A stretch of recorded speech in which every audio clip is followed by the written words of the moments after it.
I know we are all tired of seeing the same books come across our For You page, so here are some criminally underhyped romantasy books that I think should be at the top of your TBR.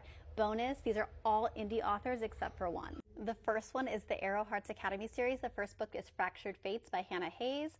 This is a reverse harem bully romance with hidden identity, fated mates, and it is set in an academy setting with 5 MMCs, one who happens to be her super hot professor who can in fact read her mind, the Kingdom's enforcer who is literally feared by everybody, who is actually hunting her down, and 3 of the Academy's bad boys. The FMC Ree actually has a pet pig that she does in fact bring to the Academy with her. Next is The Wolf King and the Night Prince by Laura Pal Freeman. This is literally Outlander meets Wolf Shifters. Our MMC Callum is literally Jamie Fraser coded. He is a walking green flag. And the night before Aurora, our FMC, is supposed to be married, he actually ends up taking her. And now she is a human that has to live amongst shifters who absolutely hate humans. But he is doing everything to protect her. And then we have Blake, who is our morally gray other MMC, because this does have a love triangle. It is done to pure perfection. Just hear me out, okay? In the first book, he literally tells Callum that he wants nothing to do with his pet. And then we get into the second book where he's literally begging her to let him have her just one single time. This is absolute perfection. Callum, our MMC, literally wears a kilt and has a Scottish accent, so I highly suggest listening to these on audio because they were perfection. Next, we have A Touch of Golden Madness by Kel DeVore. This is a dark romantasy set in a dystopian post-apocalyptic world, and this book literally altered my brain chemistry. This is one of my all-time favorite romantasies, and it is so criminally underhyped. This follows Gray, our FMC, who is an assassin princess who's set on a revenge arc to unalive our MMC, who is Griffin Silas, and he is kind of slowly going mad. He is hearing a voice in his head who's literally telling him just to schmurder everybody around him. And the enemies to lovers that you think you're getting in this, because there is so many plot twists in this book that when you think you know what's going to happen, in fact, no, you do not. You will not know how everything comes together until the very end of this book, and then you will be like, what the hell just happened?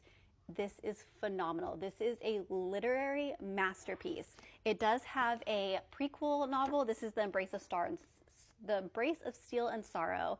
You should read this one after you read A Touch of Golden Madness. And there's actually an audiobook getting ready to release for this in August, and it is narrated by Corbin King. I can tell you I did do the audiobook. I did a reread for the audio of this one, and they were fantastic, and it's the same narrators for this book.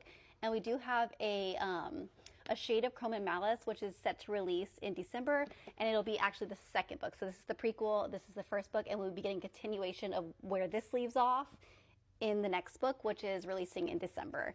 And I promise you, this needs to be at the top of your TBR. Next is Blood and Betrayals by Jeanette Rose and Alexis Rune. This is book 1 of the Avalon University series. The second book, Sorrow and Strangers, releases in March. And if you like Zodiac Academy meets Nocticadia meets The Fallen, I think you'll absolutely devour this book. If you weren't a fan of the bully trope in Zodiac Academy, I definitely think that you should give this one a try. This book follows Summer, who is a fae, and she is on the run from a stalker. So she finds herself hiding out at this university. This was literally the best paranormal university I've ever read about. There's witches, there's vampires, there's werewolves, there's shifters, there's fae, there's angels. I'm pretty sure we're probably going to even get some demons in book 2. And she actually ends up finding herself running into like a secondary stalker who appears to her as nothing but a shadow. I'll put some artwork right here because it's fantastic. There is also our sweet MMC Connor, who happens to be like literally the golden retriever angel. I absolutely adored him. And there's also a hot broody headmaster who happens to be the son of Merlin, who I'm pretty sure is hiding some secrets of his own. She finds herself at the center of a schmurder mystery where all the females getting unalived just happen to look just like our FMC Summer. This was phenomenal. It did start off a little bit slow because it is the first book in the series. There is some world building, but after around 40% it picks up, and this book was just simply everything. I devoured it. Next is A Tribute of Fire by Soraya Wilson. This is the first book in a trilogy. The second book, Vow of Embers, just released, and I believe we're getting the third book in December. This book follows Leah, who is part of a kingdom that has been cursed by a goddess, and every year they must send 2 female sacrifices, to go through this deadly race in order to get to the temple, and no one has ever survived this in the last 1,000 years. So Leah, our princess, has been training in order to do this. When they're on their way over to the kingdom where this race takes place, she ends up meeting a sailor that she absolutely hates. but he may be the one who ends up being able to help her through this race and make sure she makes it to the temple. If you like Greek mythology, so many secrets and a little bit of hidden identity, I think you will absolutely devour this series. Next, we have Empire of Flame and Thorns by Marianne Blackwood. There's 3 books currently out in the series right now. The 4th book is set to release in October, and I ate this book up so fast. If you want true enemies to lovers, where I'm talking they're basically still enemies by the end of the 1st book, you will devour this series. This book follows Selena. All the Fae in this world are trapped in the Seelie court that is ran by dragon shifters, and Selena decides to compete in the trials that they have in order to gain her freedom so she can enter the Fae Rebellion.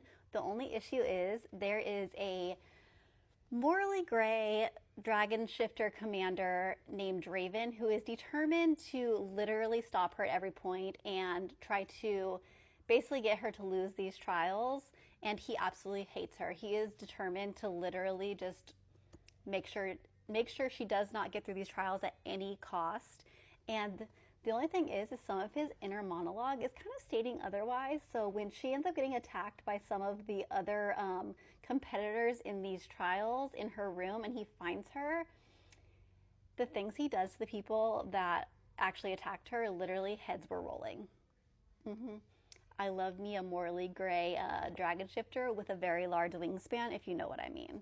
Next, we have The Blackened Blade by Isla Devon. There's 2 books currently out in this series. The 3rd one is set to release in September. This is a dark, why choose paranormal romance set in an academy setting. This book follows Makai, who is actually burned and unalived in a prison cell at the very beginning of this book. And when she wakes up, she finds out that she gets a second chance at life, only she is 10 years in her past, where she ends up at the academy that was literally the bane of her existence. Now she's on a revenge arc in order to turn the wheels of time, per se, and to change everything that happens to her in the future. And it is absolutely phenomenal. I ate this book up. I listened to it on audio.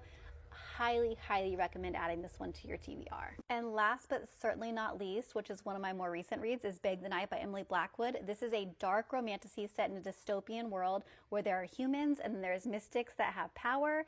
Well, when our FMC Athena ends up getting thrown into prison with other mystics, they think that she is a human that is actually not a human at all and disguising powers. So they want to use her in a forced mating ritual under the blood moon in order to, when they mate, it basically increases their power and they want to use them as a weapon in their war.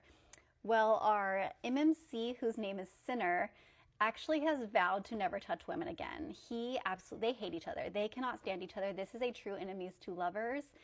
The only issue is they end up getting put into a room. He can't stand to see her hurt anymore, so he ends up actually claiming her, but they don't plan on going through with this mating ritual at all. But when they are thrown in a cell together, he is on the opposite side of the cell, literally white-knuckling the bars because they have now forced something into the room that makes them feel things. And when she starts taking off her jacket because she's hot, he's literally like, "Are you taking your clothes off?" And his inner monologue is literally saying, "My power was rattling at the bars of its cage in order to escape me and protect her. I am sat the fuck down. I am sat. This was everything." And because this video is already 1 billion years long, we're going to do a really quick honorary mention for The Sins of Silas and the Lies of Lena by Kylie Snow. This is an extremely dark fantasy romance. I absolutely devoured these. This follows Lena. She is a mage. They're basically hunted for sport. And other than that, I really think that you should go into this one blind. We are currently waiting for the 3rd book to release. Let me know if I convinced you to add any of these to your TBR.